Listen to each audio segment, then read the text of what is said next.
Hey everybody, Taz from Critical Thinking Anarchist here. So, I'm about 2 months late on this news. In late May, John Krasinski sold his Some Good News show to CBS. As always, I'm going to throw in a few caveats. First, I never watched a single episode. Part of it was being too busy in my own personal life, part of it was being not interested in the show. I like John Krasinski, and I think he's incredibly talented, likable, and is one of the perfect people for this type of thing. It's just not what I come into on the platform for. For some reason, I like rants. Can you tell from my own channel? Second, it truly does appear from this article, as he states he was only planning on doing 8 episodes, that he set it up so that if it was a success, he would sell it off, which is a smart business move to a point, but I don't think he realized what he had. What he had was a Joe Rogan type of platform. Joe Rogan has been doing his own podcast for years and is so big that he's simply got it made. He's making so much money from that he doesn't have to worry about anything else unless he wants to. John had that here and could have easily practiced what this show preached. A little side story here. Years ago, Kevin Smith of Clerks and Mallrats fame created the show Comic Book Men with his friends. He would fly into New Jersey for a week or so, record a bunch of episodes as the host of the show, and then go back home. This is what John absolutely could have done here. His team, or better yet, hire a team, or better yet, hire film students to collect the stories, edit and direct, and have himself host once a week. Take 1 to 2 hours, review it, do a quick edit or something to get it to sound like John Krasinski, and each week a new team of students gets to make a project they can all put on their resumes. The best part of this is that John could do this anywhere. At home, on set, it doesn't matter. All he has to do is use a webcam or a phone or a personal camera and record himself and upload it, and his teams do the rest. Third, John is a working actor. He wants to work. He likes to work. He wants to be active and busy right now. There's nothing wrong with that, and I can see why he doesn't want to give that up, get that type of lifestyle up just yet. However, at some point, he's going to want something that allows him to be at home with his family while still allowing him to be active, and this could have set him up for that in the long run. Yes, he and Emily have a ton of money and likely never have to worry about that, but the work is the thing that he lives for right now, and having this show be his legacy would have been great for his family. Alright, so we'll jump back to the origin of this whole thing. Now, it started out that John and his friends were doing everything themselves, and part of what they did was film and edit John speaking about good news, and then they started asking for normal people to submit their good news items, as well as interviewing some friends and coworkers and telling entertaining stories. My guess is that when this all started, John told his agent what he had planned. Now, I don't doubt that John only planned on doing a handful of episodes, as we all figured the country would be back to normal by May or June at the latest. Whether John himself or his agent figured that this may be something a big company would want to purchase, I don't really know.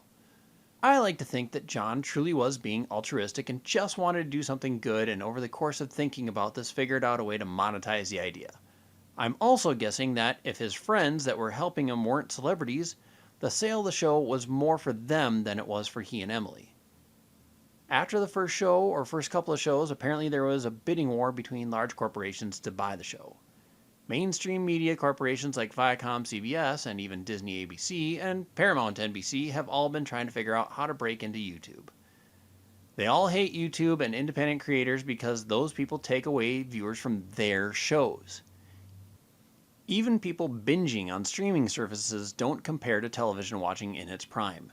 The numbers are fractions of what they used to be because there are just too many choices to watch for people to hang on one like we did even as little as 10 years ago. Bidding wars also take time to set up. You have to contact the corporations, inform them of the show, that it's for sale, submit paperwork, etc. And that's part of the first problem John had with selling the show in the eyes of the audience. That process started very early in the run. If the show doesn't do well, nobody is going to buy it. If John only gets a couple hundred or a couple thousand views, big corporations would have balked. But they were watching since the first episode, which means that the process to sell the show started before the show even began. The next part is that people weren't aware of what was going on. Now, I understand that the process is private and corporations don't like their names being attached to these things, and people may not have tuned in Once they knew that the show wasn't going to be continued by John Krasinski after the first handful of episodes, or that it was being sold to the highest bidder. Oddly, what it might have done was added a couple of other interested parties. There are private citizens who might have contacted John and his team to buy the show, which would have been interesting. Now, people feel betrayed that John and his team never truly cared about telling good news stories and that all they really cared about was the money.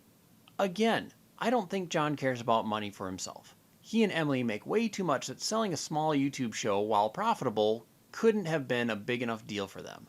However, as I mentioned earlier, if his friends aren't celebrities and don't make several $1,000,000 per year, this deal could set them up for a long time to come, which I wouldn't be against at all.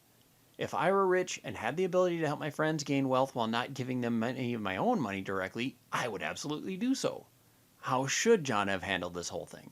For one, be transparent on what you're doing and why you're doing it. If his intention was to only do a handful of episodes and then sell the show, then let people know that this is a temporary thing and that it may continue in another format afterward. I get that part of what you do when you have a show is try to get more eyeballs on the screen, but people don't want to feel like they're being lied to. Actors are professional liars, but the public still puts a lot of trust into them for some reason. And the nicer the celebrity, the more trust and support they get from people. As a rule, we'd much rather support someone honest and upfront than someone we think will pull the rug out from under us. Second is, give alternatives a chance. Come up with possibilities to continue the show yourselves with other means of producing and filming it. As I said earlier, they could easily have contacted multiple film schools and have each of them take on the bulk of the work. Of gathering information, editing clips, and writing the script. Then have John spend a half hour to an hour at home, film his commentary, and upload it. It keeps the show going, keeps the audience happy, keeps the income coming in for his friends.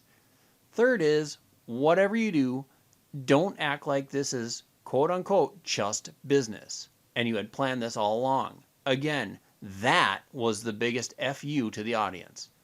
The fact that John just looked at it like any other entertainment business move. Only a tiny fraction of the world deals with the entertainment business in a meaningful way. That's like stockbrokers who lose several $1,000,000 on a particular fund. Clearly, they won't like the fact that they lost all that money, but it's just business to them. But to most of the people who are invested in that fund, that's entire life savings. That's college for their kids or retirement for several years. For the stockbroker, that's just a bad Tuesday, but for other people invested, that's a lifetime of work. People invested time into the show and into John for selling them on a product that made them feel like the world wasn't all just hell and chaos, and now they feel like it was just another day at the office for John while they go about their crappy lives. Finally, make an effort to seem like this was a difficult decision if you don't keep the show. You're an actor. The least you could do is act like the people that watched it are the reason you kept it going in the first place. If you're going to lie to people, do it to make them feel entertained, not betrayed. That's all I got on this one. It's a lot of speculation on my part, but it makes sense. If you thought this was worthwhile, hit the like button and subscribe for more content. What do you think about John selling the show? Do you think my theories were correct? Wrong? Let me know in the comments below, share that video, and see what others think about this, and I will see you later. Ow!